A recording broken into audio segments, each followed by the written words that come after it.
I never had a camp where we start with Chinese. This is massive. Um,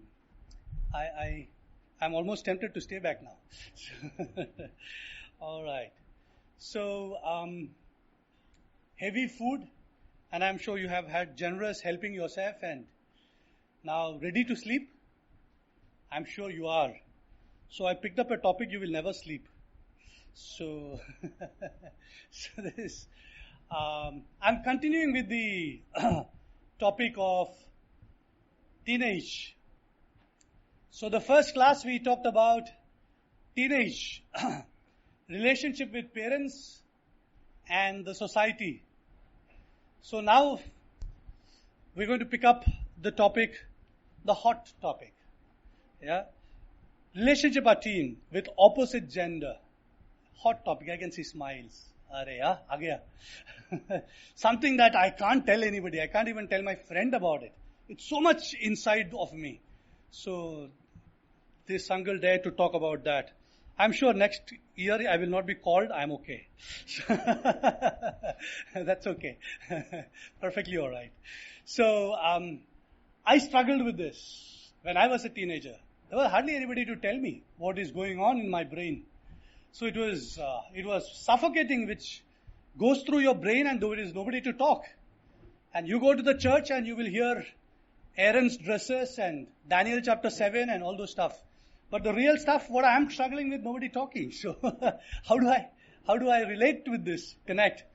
So I thought this is very critical for us to openly talk about it and understand what it is all about and get our life on in the most beautiful and God-designed manner. If you guys are going to put this online, you got to take my permission. This is little hot stuff. All right. Okay, you're with me? Let's go. So when we are small, less than 3 years, there was no difference between a boy and a girl, right? A less than 3 year go to preschool and come back, and you ask that cute little girl, who is your friend? Joshua. And you all laugh. He doesn't laugh. He wants to know why he's laughing. She doesn't have a difference between a Joshua or a Rachel or whatever. So they are pretty friends. Their friendship is basically how much you know that other person. And they generally play it alone. And they play next to next. It's not that they're sharing something and playing. They play individually basically, and they sit next to next. And the person whom she knows or he knows is the friend. And you call them best friend or whatever friend that you want, they will be happy to acknowledge as long as they know the name of that person. Yeah. So that's the age before 3. Then comes the next stage. Between 3 and 11, things are a little different. Right? As the picture can clearly explain. Then that's a boys group, there's a girls group. And at least thrice in my home I have heard this. These girls, these boys, pagal hai. Because that's the age. You all would have said that. You can ask your parents, they would tell you. That's an age where you hate the others because you see the differences. Boys are very rough and they have very different things to play. Girls are cute and they do something different and they have dolls and they have something different. So these guys are different. These girls are different. Boring. So they find the differences. And remember there is a study that has happened in the psychological world where 4-year-old boys and girls were tested and ran through a proper test. So one of the tests was a school where these 4-year boys were out for playing, girls and boys, they were out playing, and they came back to the class and there were some 10 chairs were left around, and where one of these new boys whom they have introduced to the class went and sat on that group of chairs. And the other boys came screaming, that's girl's chair, that's girl's chair. And he suddenly stand up and started putting all that stuff. So it's pretty well known in the psychological world as well that this group is they see the differences to each other. And that's the relationship at that age between 3 and 11. All of you have crossed that. And then comes the teen entering. कुछ interesting है इसके ऊपर, है ना? So you're trying to find out some compatibility, something interesting, different, and a kind of different feeling is coming, isn't it? You see a boy who is talking or smiling, or a girl who smiled, then some electricity passes and you don't know where to sit or stand, and kind of feeling that you have, and then you all night you're dreaming about that, what that person said and smiled and what he didn't say and things like that, isn't it? Many of you are showing me the faces as if you don't have these feelings. If you have any of these feelings, please meet me after the meeting. I'll take you to the doctor. This is normal. It's not abnormal.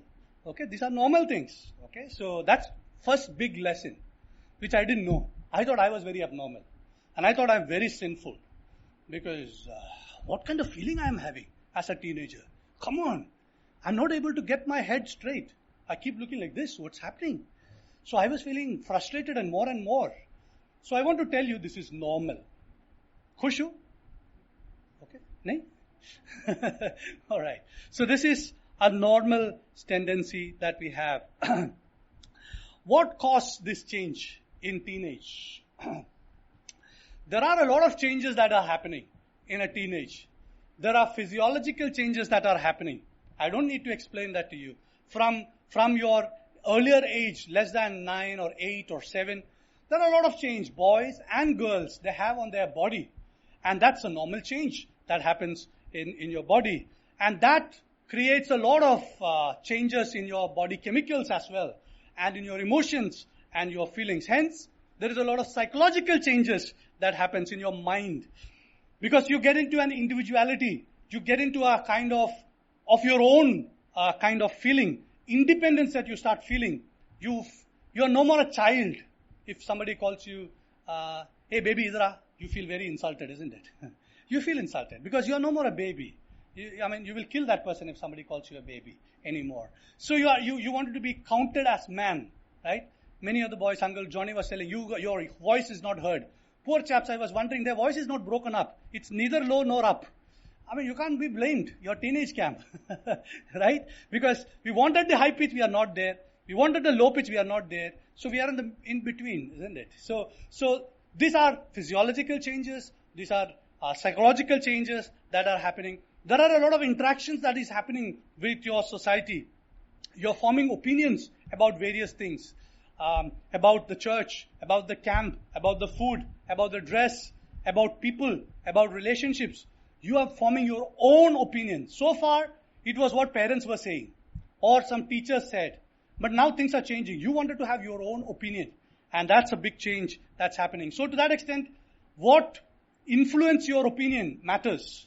It could be if you are an ardent fan of serials, like many girls are, that will form your opinion. If you are into Bollywood or Hollywood, that will form your opinion. It depends on what's the popular thing that you are exposed to. They will form your opinion by and large. So that's a big change that's happening to you. Up to this, it's all normal. This is how it will be. Yeah? You're with me? Hello? You're with me. Alright? Is it true what I said? Yeah? Oh, good. Alright. Then comes this age in your classes, in your schools. That big question. Who likes who? Right? She likes him. Hey, look, he likes him. And then writes the name. So and so, love sign, so and so. And pass the chit. And you show your anger against it. And in your heart you say, hey, nice. I hope he likes me. Kind of like, who likes who? Is a big question in those times. And this feeling generally, girls will have it first because you get matured at least 2 years faster than the men. Don't put your collars up. That's how the nature is. And so to that extent, you achieve the puberty much before, and the feelings might come first to you before. And that time, perhaps the boys will find it very funny and amusing. Ye kya hua? Iska pagal bane. But then after sometimes you also started understanding what is this whole about. Whole lot of confusion that's coming into your eye. The moment a girl talks to you or a boy talks to you or smile at you and you feel that there is something in it, kind of entire skies get sort of lightened up and, there's some smoke and fire and thunder and, kya kuch chal raha hai mera dimag pe? I am not able to contain myself. Adrenaline is pumping through. Like nothing else in my veins, and every pint of my blood is pumped with the blood, and I don't know, kind of feeling that we have, isn't it? Kind of feeling where the electricity is passing through our veins, like 200 volts electricity. You can put a bulb and you can light it. Kind of feeling that we have. Yeah. It's simply too wonderful. It's suffocating kind of a thing. Thinking of that person itself is so suffocating. I can't, I open my book and I can see only that picture. I can't read anything, chemistry, biology, nothing. Right? Yeah, I can understand. I can understand your smile. I can understand what's going through. Yeah? This is normal. This happens. This is part of the age. That will happen. The mistake is that we think that this is what is called love. That's the mistake. These feelings and these attractions and these are all normal. You will feel it. If you don't feel it, there is some problem. If you feel it, it's normal. But if you think that this is what true love is, you are absolutely mistaken. This is not true love is. This is something called, in the psychological world, it is called infatuation. That's what it is. This is a kind of feeling which is called infatuation. And one gets infatuated with different things, different points of time. There was one great painter in India whose name was M.F. Hussain. Have you heard him? A big time painter, died now. And he was in his 80s. Suddenly he had an infatuation to Madhuri Dixit. Heard of her? She was in her 18s. And he was in his 80s. Infatuation. He went to one of her films some 28 times. He and his people go just to see Madhuri Dixit. And he go and stand and dance in the theater. That was there. I didn't go there. I saw that paper cuttage about it. You must be wondering, ye uncle kidhar dekha ye? It was in the paper. It was in the newspapers. So, it's called infatuation. And that is there. So this infatuation stage is normal it can happen in the early stage of our teenage. How do we know this is an infatuation? There are some characteristics of infatuation. First of all, the absorbing focus that it takes to you. You won't be able to focus on anything else. It just takes your mind. It just blinds you out. You feel, I'm not able to think about anything else. I'm not able to productively do anything else. I just am paralyzed with this thought. That absorbing focus is a mark of infatuation. Also, an infatuation brings it to you, something we call it in the economics, it is called as law of diminishing marginal utility. Don't get worried. You have studying this? Yeah. What it means to say is, if you are very hungry, you eat an orange. Very tasty.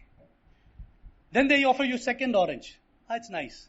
Third orange. It's okay. Fourth orange, Baba. Ho gaya. Abhi nahi chahiye. Yeah. In this infatuation also this will be that. The first time the girl smiled, both ho gaya. Next time smiling will not do. She has to stop and talk. Next time talk will not do. She has to cut the class. Next time that will not do. It will increase to one level to the other. And that's a real mark of infatuation. Mark me. That's infatuation. It's feel like that I am in control. Many people would say that, just for fun. Generally we hear, no, we are just friends. Why are you saying we are just friends? Nothing is there. I have nothing against that person. We are just friends. Why do you say that? You're saying that because you think that you are in control. I can stop it any time. That's what you're thinking. But an infatuated person will find it difficult to get out. In case you're forced to get out, you will start feeling the withdrawal symptom because you are infatuated. A drug addict, if you stop drugs to him, he will start shivering his body. He will start losing confidence. He will start getting frightened. All sorts of withdrawal symptoms will happen, and exactly the same thing will happen for an infatuated person.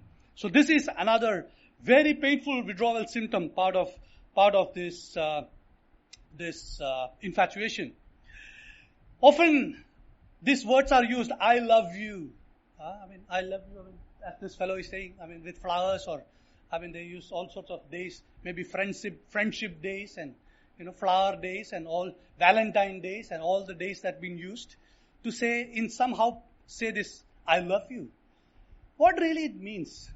An infatuated person is not saying that I really love you because he doesn't understand or she doesn't understand the word love is, which I will explain in a minute. Basically what this person is saying is, I love me and hence I want you to myself. That's what it means. I love me and I want you to be mine because I love me. It is absolutely selfish. Infatuation is basically selfish. It's all about I having fun. I having what I want in my thought. And I being satisfied in my quest. That's what infatuation is. That's not love at all. You must be reading the newspapers all across. Perhaps you must have come across this girl. She looked like this earlier. Infatuated with a boy. And when she withdrew from there, he threw acid on her. And she looks like that now. Is this what I love you? Is this what real love is? And you see, this is not one incident. Hundreds and thousands of incidents across our land as well. This is not love. My dear friends, my dear teenagers, please believe me. This is just infatuation. Since I have gone through your path, I can tell you that. I have seen cases of this. So many cases that people who studied with me, infatuated and paid with their life, that I know. Infatuation is a big danger that you and I can get into. Many people get infatuated and then get married to that person. They think that that's what makes them very happy. Me and my wife, in our free time, meet a lot of couples for family counseling. We see a lot of such people, married, infatuated, and then realize after marriage, their life is like chalk and cheese. No compatibility. Absolutely no compatibility. Finding it so difficult to adjust. Till the day of marriage, they thought they are the best compatible couple. After marriage, they realize this is terrible. It takes so much of effort, so much of struggle, so much of pain and agony to get them back to life in some shape. Many of us think that it's only an Indian culture. It's only in our assemblies we have this problem. Look at the others. Look at people in my college. Look at the Hollywood. Look at the Bollywood. Look at our believers in America and UK. They all have this. They get infatuated and get married. What's the problem? You see, this concept of getting emotionally caught up and getting married is not an age-old concept.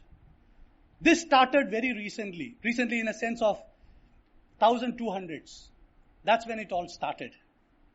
Till then, till AD 1200, it was all families that has been arranging these marriages. There has been aberrations like a few of them that we have in the Bible also, and you see what happens to them as well. But this was all arranged, thought through, objectively found their partners. But it was William Shakespeare with his stories that fantasized this romantic life and getting married too. What are the dangers of getting infatuated and then getting married too? First of all, you would miss God's best for you. See, God knows what is the best compatible person for you. Many people make us to believe that, when I know this person and when I am in love with that person, I have this courtship with this person and then I would know that person.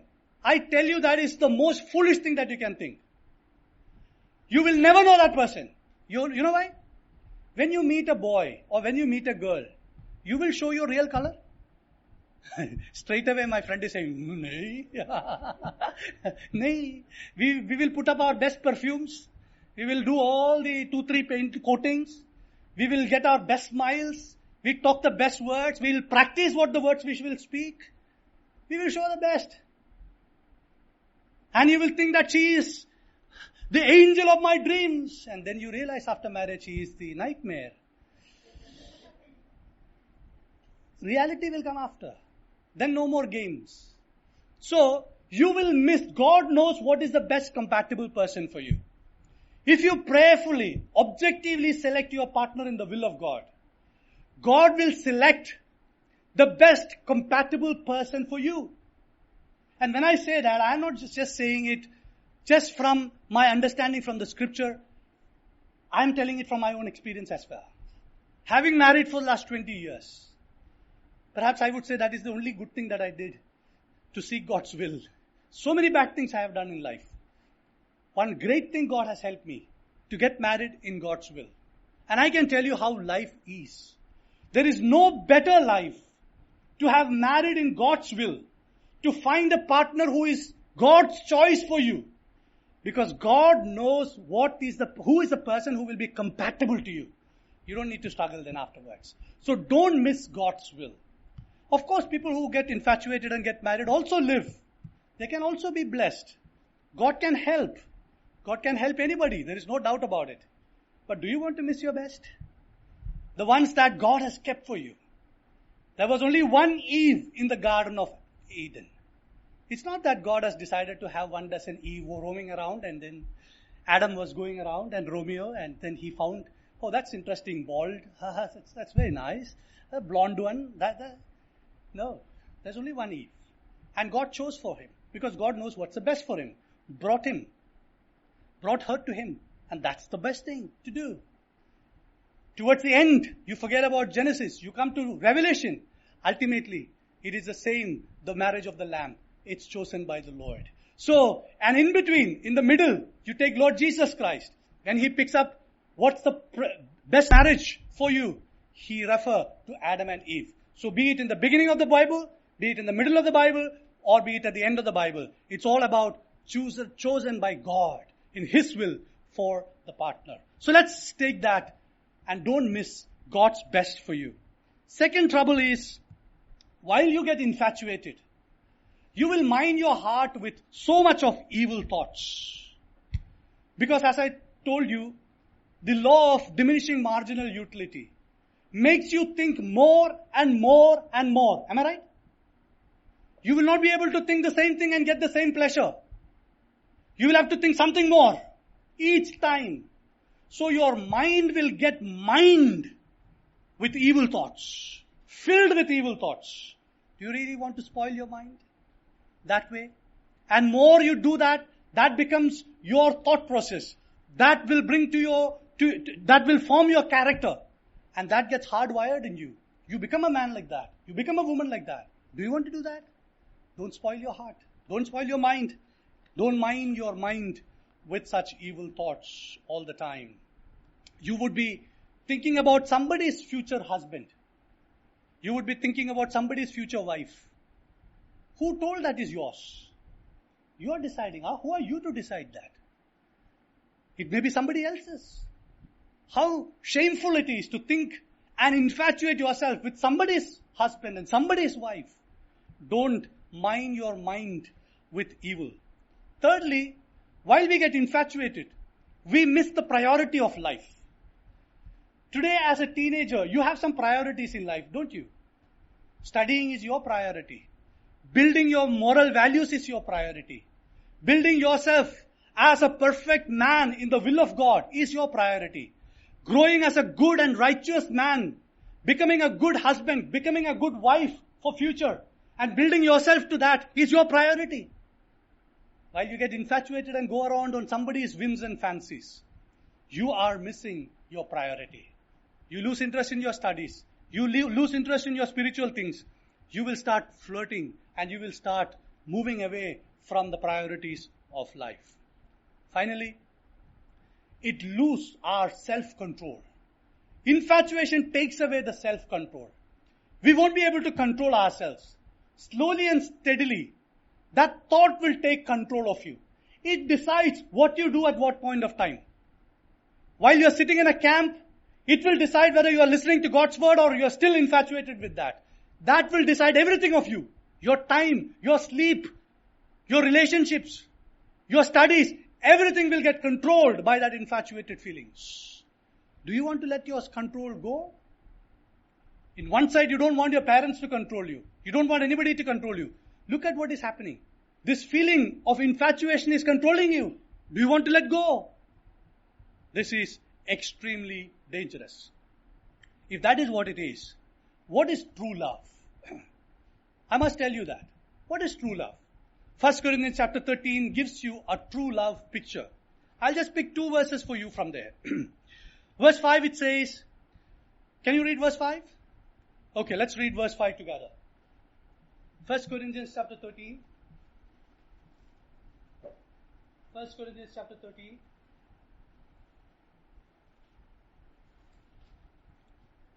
Did you get? Shall we read verse 4? If you are having an old translation, the first word you use it as love, okay? Instead of charity, okay? It's love. Alright. So can you read? I'll say 1, 2, 3 and you can start reading, okay? 1, 2, 3. Doth not behave itself unseemly, seeketh not her own, is not easily provoked, thinketh no evil. Did I made a mistake? I talked about verse 5. You all read verse 5 only? No? Sorry. 4 you read. Okay, sorry. So 4 is talking about love, and then I wanted to get your attention on verse 5. Okay? Let's read verse 5. 1, 2, 3. That's what.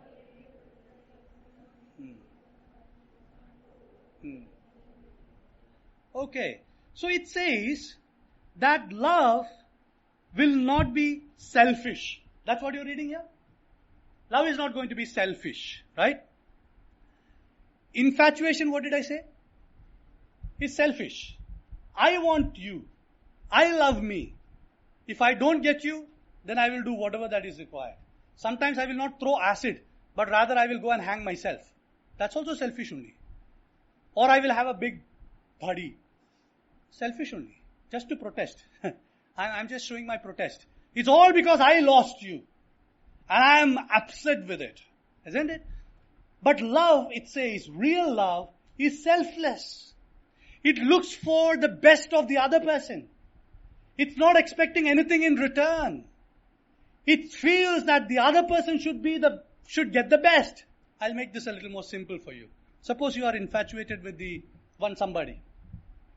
And you wanted to test whether that is an infatuation or that is love. You just need to make this test. You go to Lord's presence and pray to the Lord. Lord, I don't know which is right. So I want to pray for you. I really want to love that person. So I want to pray to you, Lord, that you should give that person the best husband in the world.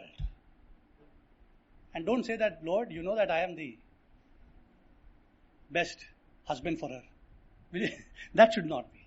If you can pray, Lord, give that person the best wife in the world. And I know that I am not the one. You give him the best. If you will be able to pray that with all your heart, then that could be a real love. But in teenage, that's a rarity.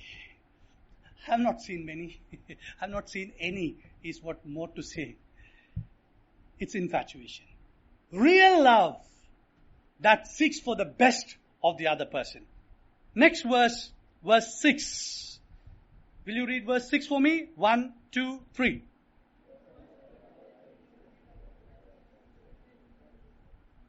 Okay. Which means it does not love in iniquity.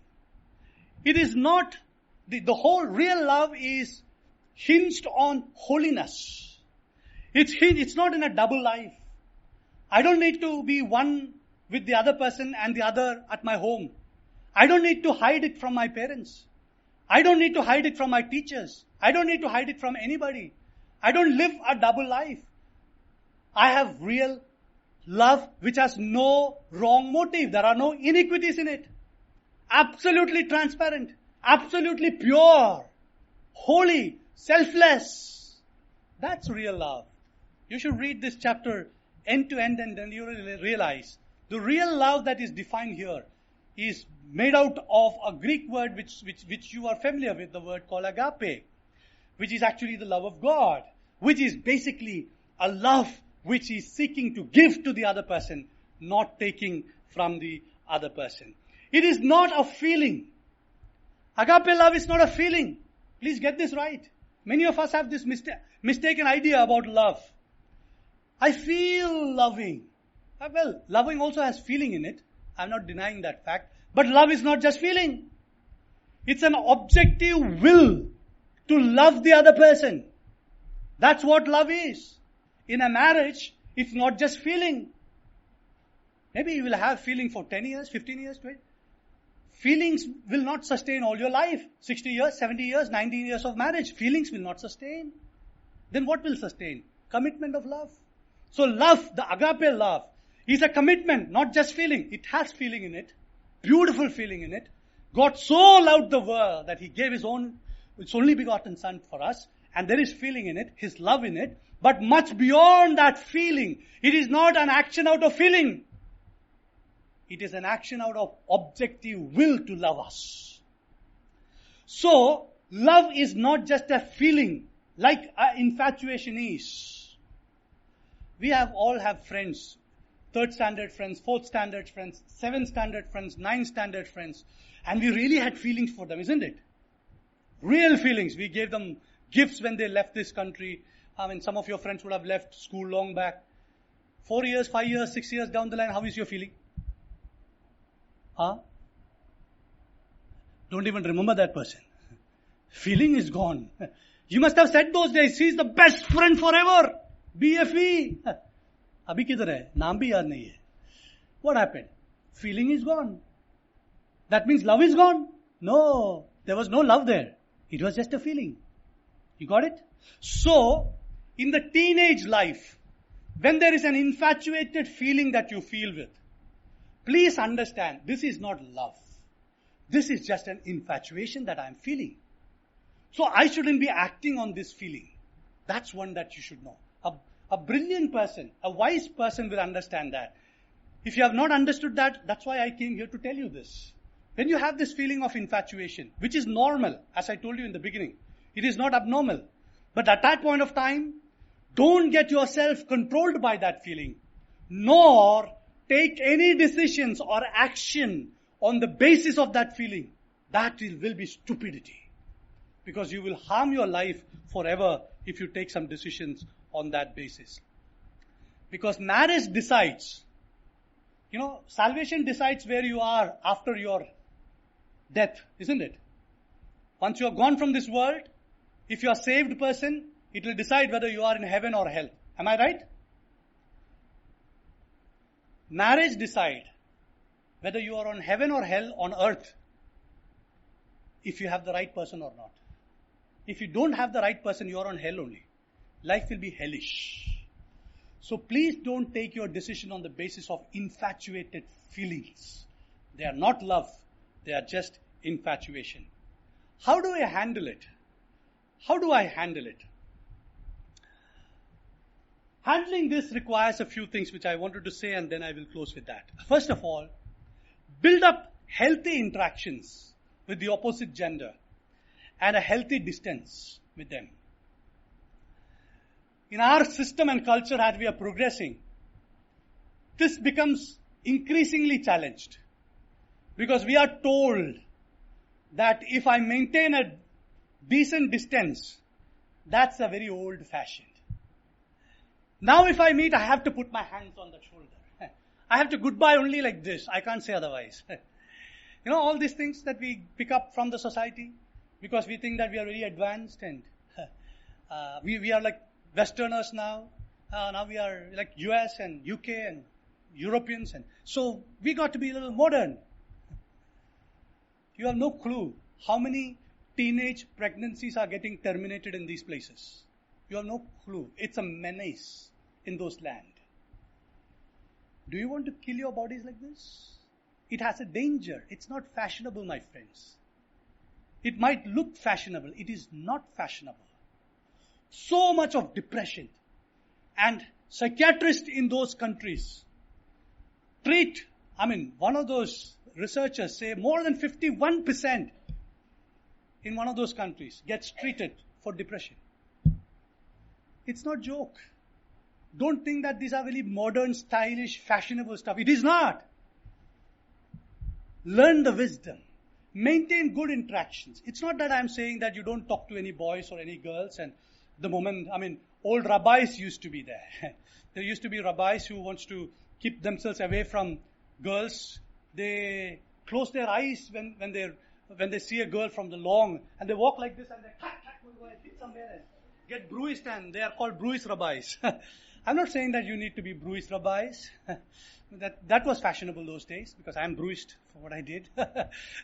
You don't need to be bruised rabbis. You can have healthy interactions. It's your brothers, it's your sisters. You can talk, there's nothing wrong. But maintain a distance. Maintain a healthy distance. Don't get into too much into the person's personalities and emotions. You will lose it. Infatuation is ready to lit up within you, and that will take you apart. So make a healthy relationship. Try to interact with the opposite gender whenever you need to, in groups, not individually.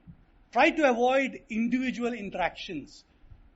Whenever there is a group of girls and group of boys talking to each other, of course in the groups also we have the tendency that within the group there is one person is more close to the other person and all those stuff. Keep away. Maintain your distance and interact in groups as much as possible. Try and avoid recreational activities with the opposite genders as much as possible, because on a recreational front, normally we lose the guard because we are on a different platform out there.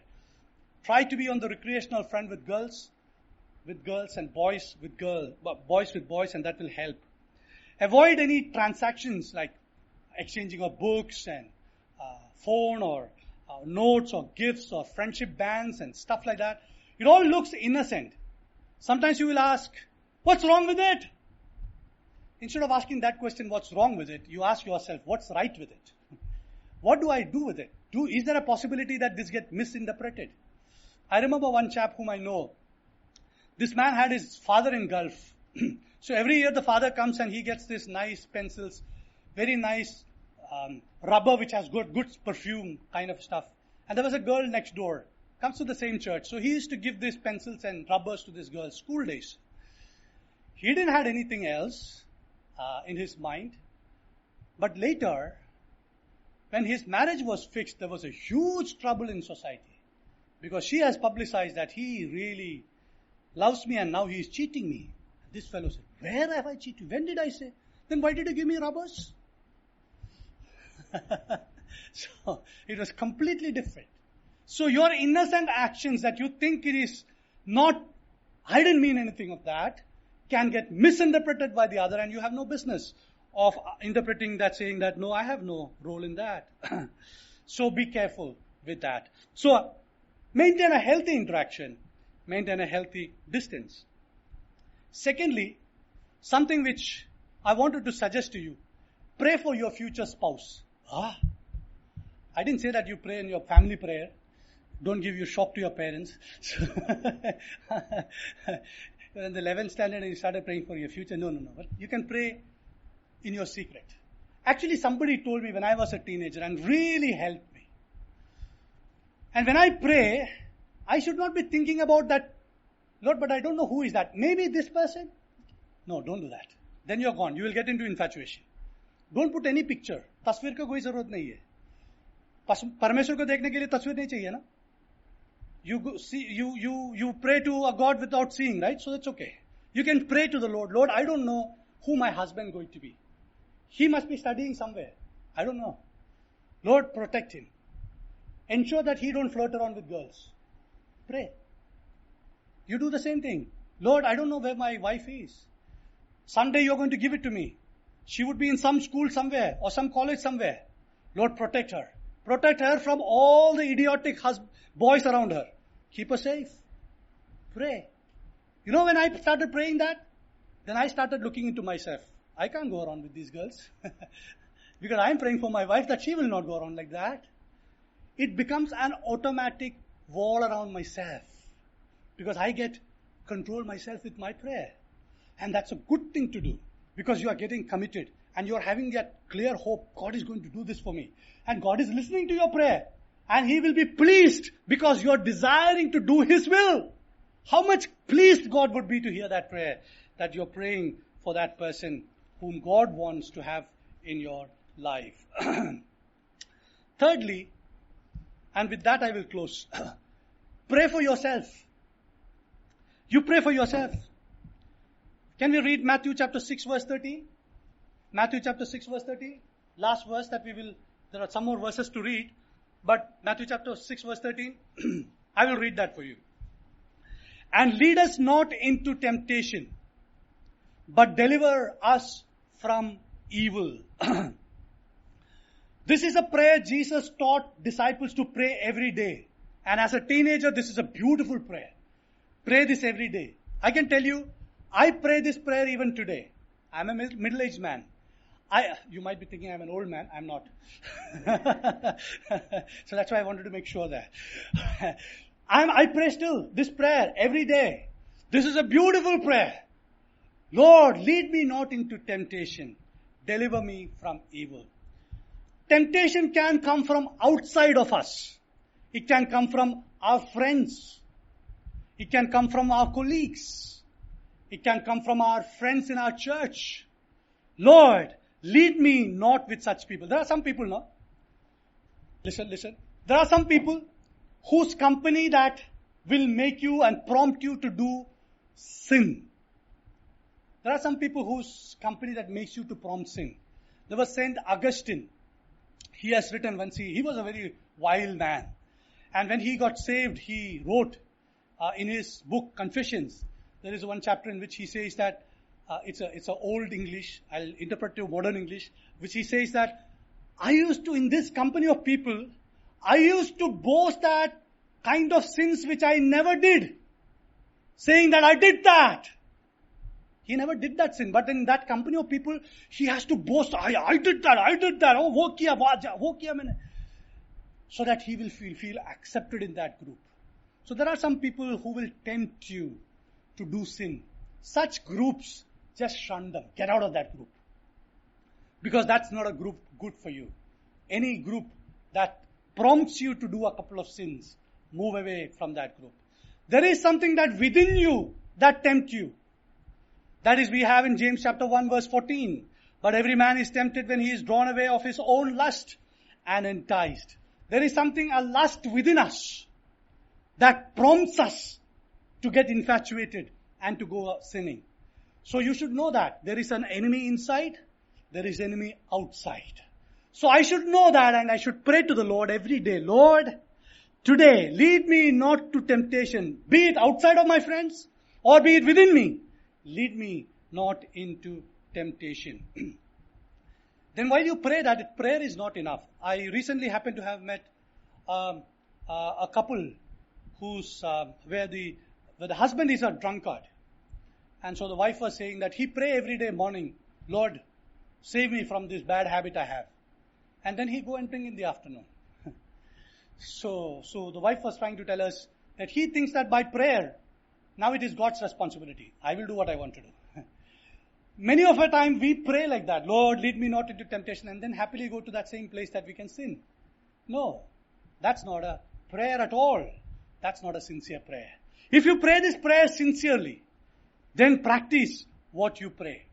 What do you practice? Matthew chapter 26 verse 41. Matthew chapter 26 verse 41. I'm not going there. If anybody is taking note, you can take down the verses. Can somebody give me a glass of water? If it is possible, if it is somewhere nearby. If it is available. If it is not available, forget it. That's fine. Matthew chapter 26 verse 41. Watch and pray that ye enter not into temptation. So, watch and pray that you will not enter into temptation. Watch. Did you see that word? Watch. It's not just prayer. Watch. Oh, thank you. Thank you so much.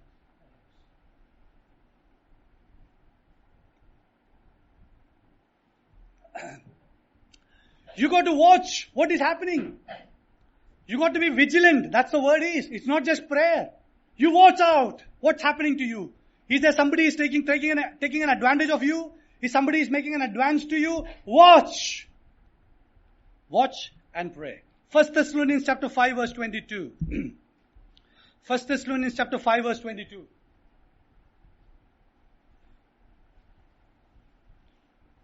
There is another beautiful verse there. What did you read?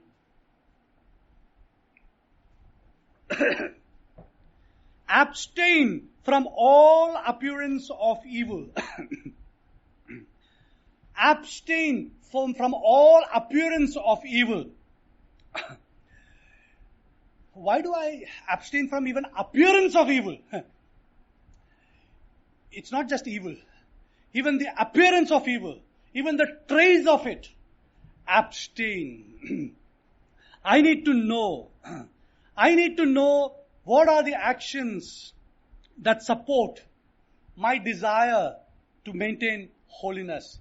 Anything that takes me away from that, abstain from it. Titus chapter 2 verse 12, we read there, Titus chapter 2 verse 12. Denying ungodliness and worldly lusts, we should live soberly, righteously and godly in this present world. Which means to say, choose every time godly option. Every option that you have, every time that you have to choose something, choose godly option. 1 Peter chapter 5 verse 8 and 9. 3 more verses I wanted to quote before I close. 1 Peter 5, 8 and 9. Be sober. Or in other words, be serious. Uncle Rajan has said in the beginning, maybe he quoted this verse unknowingly. Serious. Be serious. That's the word. Same word it is. Be serious. Be vigilant. Like a guard. We used to have a watchman in our society. By 10 o'clock you come after the office if you are late, and then you will see he is happily slept. And it's not just that he is sleeping on his, on his duty he slept. He will have his blanket put up, his cap out, and he is prepared to sleep. Ready to sleep. It's not that he just fell off to sleep. Prepared to sleep. That's not vigilant. That's not vigilant. In those days we heard that there was a tiger that has come to the society. And I was wondering, this fellow would have been the nice, good meal for the night. Happily sleeping. Be vigilant. You don't know what is lurking behind you. Be vigilant. Be serious. Don't take life lightly. Don't take the advances of others lightly. Don't take the interactions lightly. Be serious. Be vigilant. Proverbs chapter 4 verse 14. Proverbs 4:14. Enter not into the path of the wicked, and go not in the way of the evil men. Path. Be careful which way you go. What are the ways that you're taking? Paths. In the first session also we talked about that. God will direct your path. But if you not allow God to direct your path, you will end up in your own paths. You will end up in the paths of your friends. You will end up in the paths of the world. It will be a way of destruction. Watchful of which path that you take. Acts chapter 24 verse 16. Acts chapter 24 verse 16. And herein do I exercise myself to have always a conscience void of offense toward God and toward men. Maintain a good conscience. रात को जब सोने के लिए जा रहा है ना, you should have a clean conscience. You should not have any fear. You should not feel guilty. You should not feel, hey, I am hiding something. You should go with a clean conscience before God. God, what a day I had. And sleep well. Have a clean conscience. Maintain a clean conscience. One more verse, Colossians chapter 3 verse 2. Colossians chapter 3 verse 2. Where you read, set your affection on things above, not on things on the earth. Build your defense on spiritual things. Build your spiritual fortress. Build it up. This is the time that you should build. That's why I congratulated you for choosing to come for this camp. This camp is not all about fun and frolic. It will have fun, I'm sure. You will enjoy it. That'll be good. But this camp is an opportunity that will help you to understand the tools by which you can read the word. And how do you interpret the word? What are the basic doctrines? How do I study the Bible? How do I practice it in my life? Build from here. It's not just once in a year camp. This is just the beginning. This will help you just to start. And once it is started, go back home and build your spiritual immunity. it's important that you build it. When you pray this, three things will happen. One is your attitude towards evil will determine through this prayer. You will be vigilant. You will be serious about it. So this prayer, if you pray every day, that determine what attitude that you have towards temptation. Secondly, it determines your attitude to your own ability to control your infatuation. You are telling to the Lord, Lord, I don't have the ability to control. I fall in sin. I get infatuated with such and such person. I easily get drawn into emotions. Lord, I don't have the ability. Lord, you knows me. I'm weak, Father. But Lord, I pray to you, lead me not into temptation. Deliver me from the evil one. That's the prayer. So that determines your attitude towards temptation. That also determines your attitude towards God. You're praying to God. What are you saying? Lord, I'm not able, but I know whom I believe. I know you are able. You are able to carry me through till I die. Even when these temptations are so big, I feel I can't escape. I feel I'm not able to concentrate. I feel I will fall. But Lord, you are able. You can help me, Lord. Lead me not into temptation, but deliver me from the evil one. Shall we pray? As we close our eyes for a moment of prayer, will you make this your commitment to pray every day? Lead me not into temptation, but deliver me from the evil one. Will you make that your prayer? Will you make that your motive? Will you take a decision that you will never make a lifelong decision out of infatuation? Rather, you will seek for the best of God. And you will wait patiently for God to give you His best for you. Oh, Father, I pray for these dear brothers and dear sisters. May their desires be purified. Give them wisdom. Open their eyes of understanding. Bless them, Father. You have a great plan for them. Bless their teenage years. We pray in Jesus Christ's precious name. Amen. May the good Lord bless you and have a wonderful camp. And when you go back at the end on Friday, go back as new people whom God really loves and the world loves. Be good citizens of heaven and on earth. May God bless you.